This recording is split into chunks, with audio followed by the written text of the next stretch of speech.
This is CNN Breaking News. Hello and welcome to Connect the World. I'm Lynda Kinkade at CNN's World Headquarters, sitting in for Becky Anderson. We are following two big breaking political stories for you this hour, one in Zimbabwe, the other in Washington.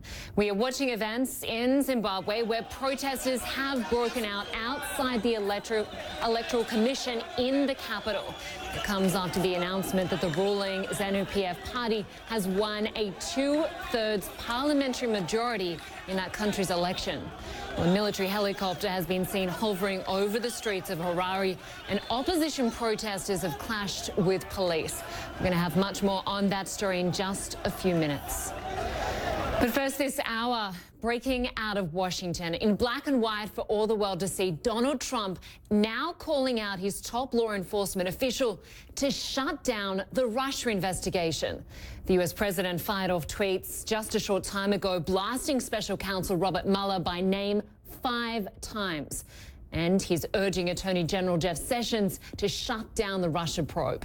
That's quite a demand, given that Mr. Trump is being investigated for potential obstruction of justice, among other things, as part of that wider probe into whether his campaign colluded with Russia. Well, these tweets coming on the second day of the trial into Paul Manafort, Mr. Trump's former campaign chairman. His prosecution stems from the Mueller investigation, although it doesn't involve allegations of Russian collusion. Well, let's bring in Joe Johns, who is outside the Virginia courthouse where Manafort is on trial. And Joe, President Trump not only continues to discredit this investigation, but for the first time publicly directing his Attorney General to end it. Yes, the president much more aggressive this morning on the issue of the Russia investigation.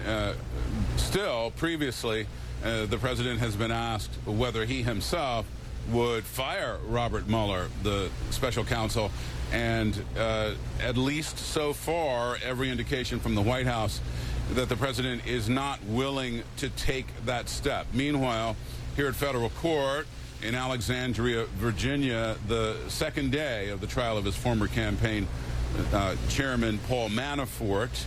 On the stand at this hour, though they're taking a break, is Matthew McCusker, an FBI agent, really getting down to the crux of the case against Paul Manafort, which is documents. One document after the next entered into evidence, published to the jury, detailing transfers, receipts of thousands and thousands of dollars, all in the name of Manafort. And the question again and again to the witness from the prosecution, whose signature is on this document? The answer, Paul J. Manafort. Important because Manafort's attorneys will seek to establish reasonable doubt in this case by blaming it all on a man named Rick Gates, who was the top deputy for Manafort. President Trump's former campaign chairman Paul Manafort facing day 2 of his trial for alleged financial fraud after both sides laid the groundwork for what's likely to be a dramatic showdown between Manafort and his longtime deputy and the government's key witness, Rick Gates. If convicted, Manafort is facing a maximum sentence of over 300 years on 18 charges, including filing false tax returns, failing to report foreign bank accounts, and defrauding several banks. Prosecutors portraying Manafort as a, quote, shrewd liar who opened 30 bank accounts in 3 foreign countries to avoid paying taxes on $60 million of income from his work in Ukraine, including helping former Ukrainian president and Putin ally Viktor Yanukovych. Prosecutors arguing that the money went towards supporting Manafort's lavish lifestyle, including multiple homes, expensive cars and watches, even a $15,000 ostrich jacket.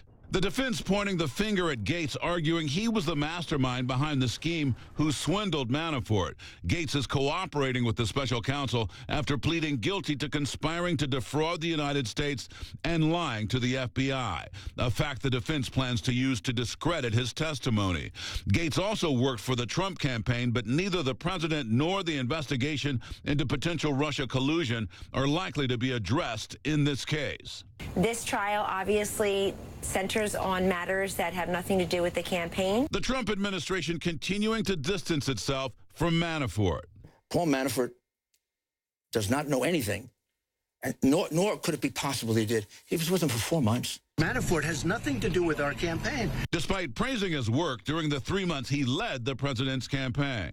Paul Manafort just came on. He's great. Bringing a professional in like Paul helped us grow the campaign. Sources tell CNN that publicly the White House strategy is to downplay the proceedings. But behind the scenes, the president is keeping a close eye on the trial, watching TV coverage and asking his legal team for updates. President Trump has repeatedly said that his former campaign chairman is being treated unfairly, sparking speculation that Manafort may be holding out for a possible pardon. He's going to be the last man defending Donald Trump and bet it all on a pardon. And that may be where at least he's making his appeal. Manafort's lawyers expressing confidence after day 1 of the trial. Feeling good. Good. Any chance that he may decide to flip and cooperate? No chance. And so against that backdrop, we do have the tweet from the President of the United States this morning, and I will just read it to you. This is a terrible situation, the President writes. Attorney General Jeff Sessions should stop this rigged witch hunt right now before it continues to stain our country any further. Bob Mueller is totally conflicted, and his 17 angry Democrats are doing his work a disgrace, he writes, to the USA. So that is the view of the president on this investigation by Bob Mueller, which, by the way, is how Mr. Manafort, his former campaign chairman, finds himself on federal trial here in Alexandria, Virginia today. Linda, back to you. All right, Joe Johns for us there in Alexandria. Good to have you with us. Thanks so much. I want to go to Abby Phillips now, who is live at the White House. Abby, clearly President Trump very worried about this investigation as this trial gets underway. How is the White House responding? Well, Linda, the White House's plan up until this point had been to downplay the Manafort trial, saying that it really had nothing to do with President Trump at all, that Manafort was on trial for activities that he engaged in before he became the president's campaign chairman. But clearly, President Trump is taking a different strategy. He is lashing out on Twitter in a way that we have not seen him do before, ordering in very explicit language his Attorney General to fire Robert Mueller. And that's happening on the second day of this trial. The timing is not coincidental at all. We know from our sources that the president has been monitoring this trial. He's been asking his attorneys for updates. He's been watching it on television as he flew down on Air Force One to Florida yesterday. But this really raises the question of how long President Trump is going to go on with this, with the Mueller probe happening, in when he clearly believes that it should have ended a long time ago. He's been saying that in less explicit terms. Now he's changed his language. We'll be looking to see what the White House says at 1 p.m. when they have a briefing today about whether the president has made this clear to Sessions in private, and also what Jeff Sessions is going to do. After all, this is now in his court. Yeah, it certainly is in his court right now. Democrat Adam Schiff is weighing in on that tweet we saw from President Trump this morning, calling for an end to this probe.